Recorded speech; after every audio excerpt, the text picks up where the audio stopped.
The political ground has just cracked wide open. In a moment that will be replayed for years to come, Keir Starmer, the man once seen as Labour's saviour, is now facing the collapse of his leadership.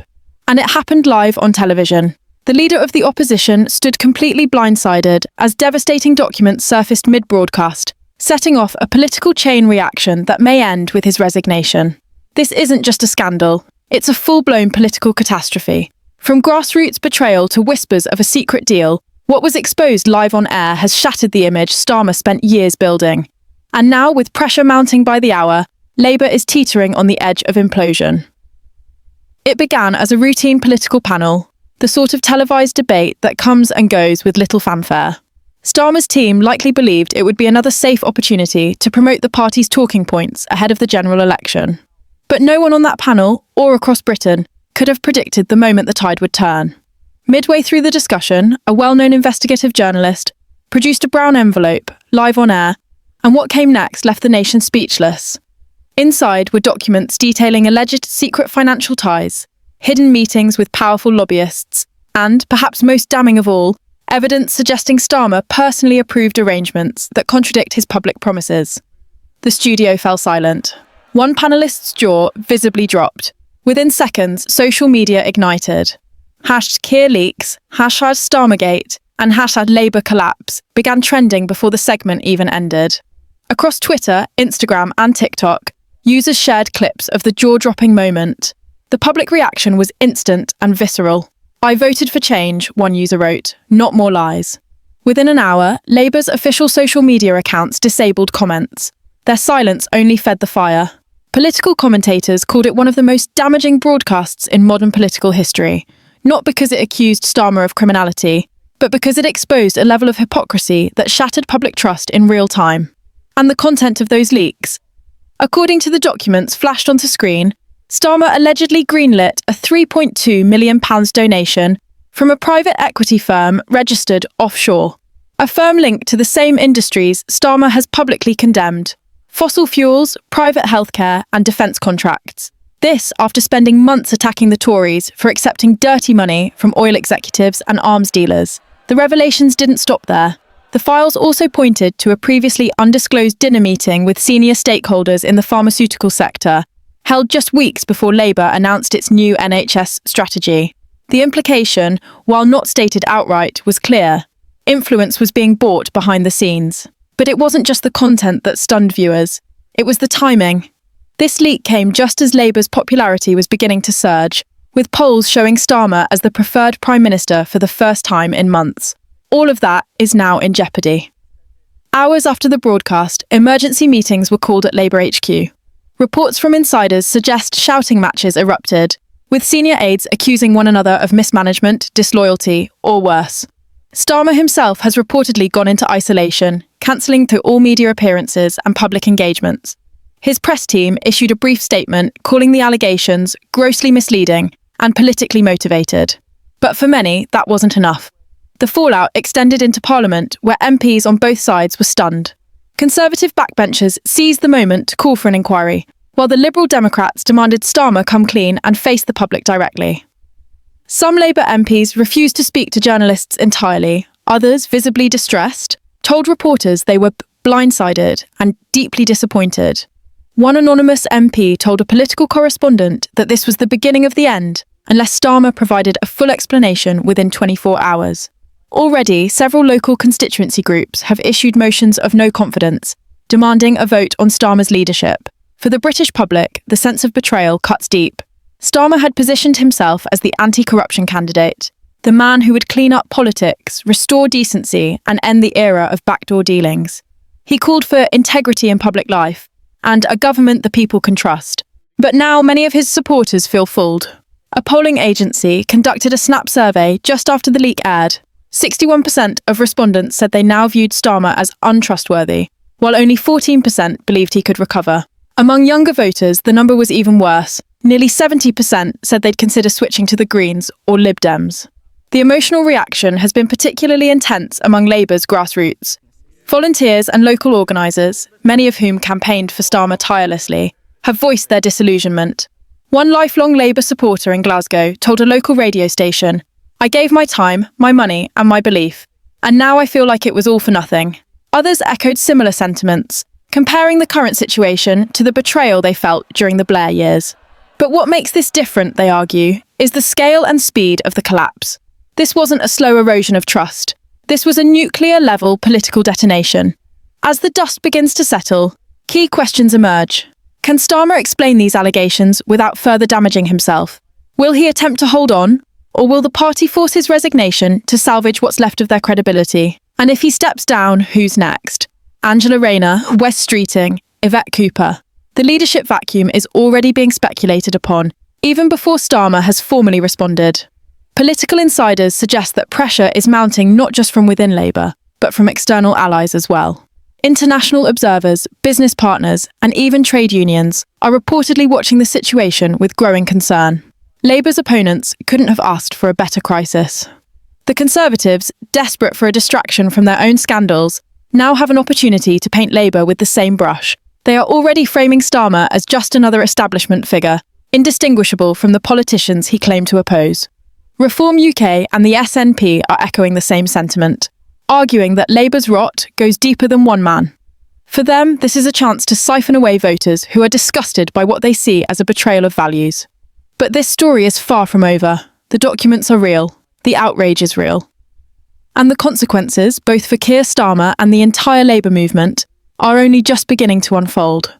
What happens in the next 48 hours could determine not just Starmer's future, but the direction of British politics for years to come. As the dust from the televised revelation began to settle, a strange silence fell over the Labour Party, an absence of response that only intensified the storm. Keir Starmer, known for his sharpness in debate and quick rebuttals, suddenly vanished from the public eye. No press conference, no clarifying interview, not even a tweet. For hours, which felt like days in political time, there was nothing but deafening silence. That void was quickly filled by speculation, outrage, and an avalanche of demands for answers. Media outlets across the spectrum began running wall-to-wall coverage. BBC News, Sky, even foreign outlets like CNN and Al Jazeera splashed headlines about the growing scandal. Starmer's team remained tight-lipped, issuing a single brief statement dismissing the documents as taken out of context, but without denying their authenticity. That half-hearted response only poured fuel on the fire. Inside Labour HQ, the atmosphere was described by insiders as chaotic and paranoid. Sources revealed that Starmer's closest aides were locked in back-to-back crisis meetings. Some reportedly argued for a full denial and aggressive counterattack. Others begged him to go public, confess, and try to salvage credibility. But the leader remained elusive. Meanwhile, Labour MPs were left in the dark, frantically refreshing internal messaging apps and group chats, unsure of what to tell their constituents. The leadership vacuum at the top was beginning to show. The public watched in disbelief as the once disciplined, focused party began to fracture live on air. And the cracks were growing wider by the minute. In Liverpool, a major constituency, Labour Group issued a vote of no confidence in Starmer's leadership. In London, members from a prominent socialist branch announced their resignation from the party, stating they could, no longer in good conscience, campaign for someone who embodies the very hypocrisy Labour once stood against. At the same time, two Labour frontbenchers quietly deactivated their social media accounts, amid a barrage of angry comments and screenshots linking them to the leaked donor list. The scandal was no longer just about Starmer. It was becoming a referendum on the entire direction of the Labour Party. The opposition, unsurprisingly, wasted no time. Conservative MPs were quick to take the moral high ground, despite their own history of donor scandals, framing Starmer's collapse as evidence that all parties are just as corrupt. Nigel Farage, ever opportunistic, appeared on a late-night broadcast claiming, "We now know Starmer is no different from Blair or Cameron, just another puppet of big money." Reform UK's momentum spiked overnight, with a 6-point boost in snap polls. Even the Liberal Democrats, long written off as irrelevant, saw a surge in social media engagement as disillusioned Labour voters began looking elsewhere. But perhaps the most devastating impact came from within. Starmer's own shadow cabinet began to fracture. Shadow Chancellor Rachel Reeves was notably absent from the airwaves. Shadow Health Secretary Wes Streeting appeared on a morning show but dodged every question about the leaks. And Shadow Home Secretary Yvette Cooper, once seen as a potential successor, gave a visibly strained interview in which she refused to confirm her continued support for Starmer. The message was clear. The Labour leadership was imploding under pressure. Among the public, fury and despair mixed together. Grassroots activists, the backbone of Labour's campaigning machine, began posting open letters online. Some demanded Starmer step down.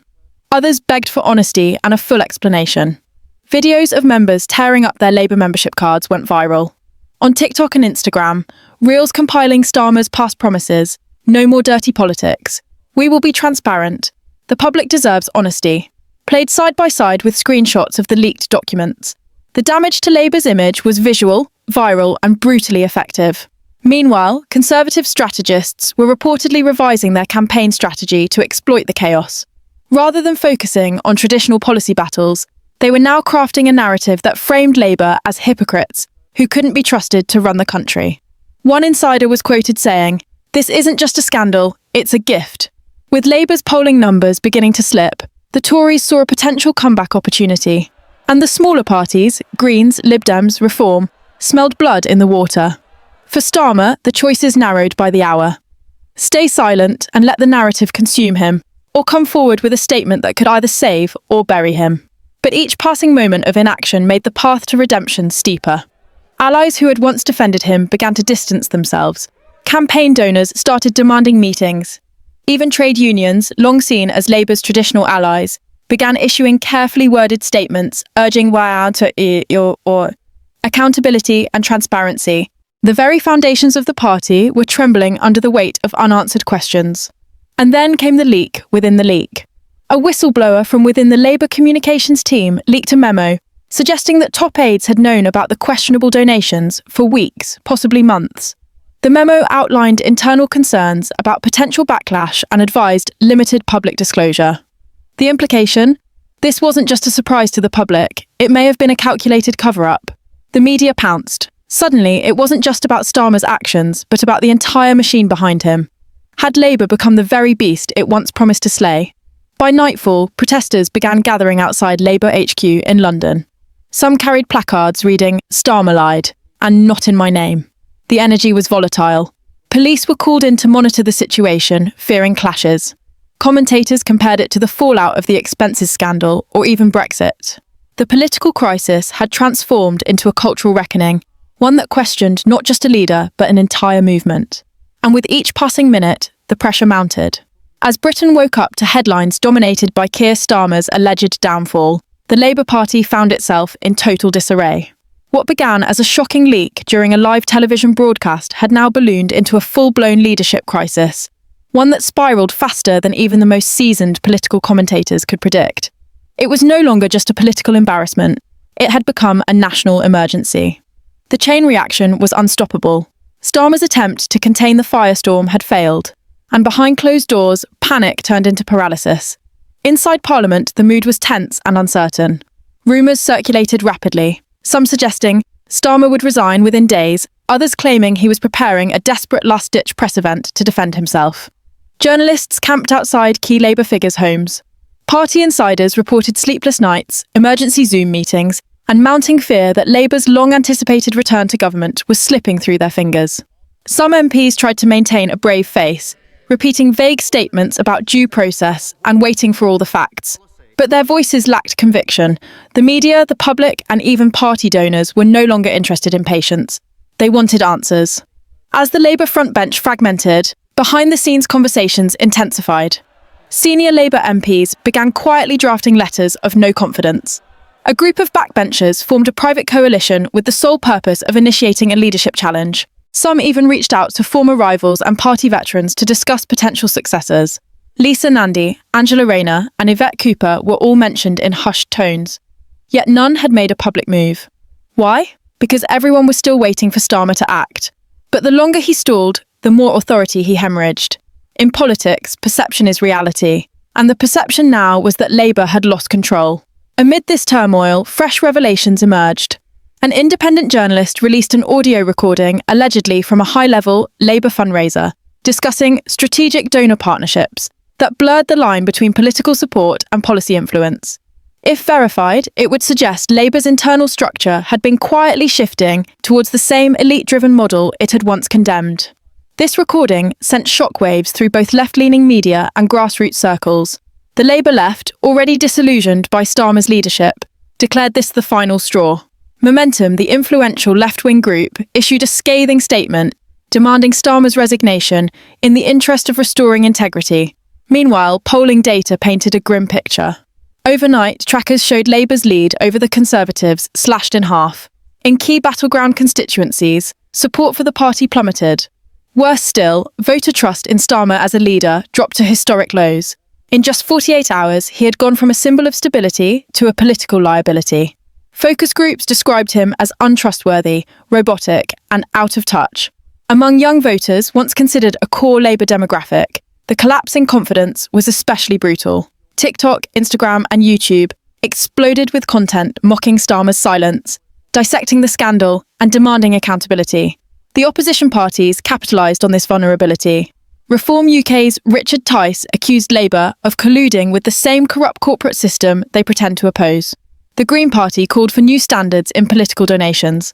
Even the Scottish National Party piled on, stating that Westminster was rotten to its core.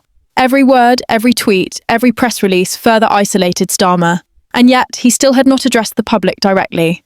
Then came the internal leak that changed everything. A private email from one of Starmer's top advisors was shared with the press. The message expressed frustration at the leader's refusal to take control of the situation and warned that we're losing MPs by the hour.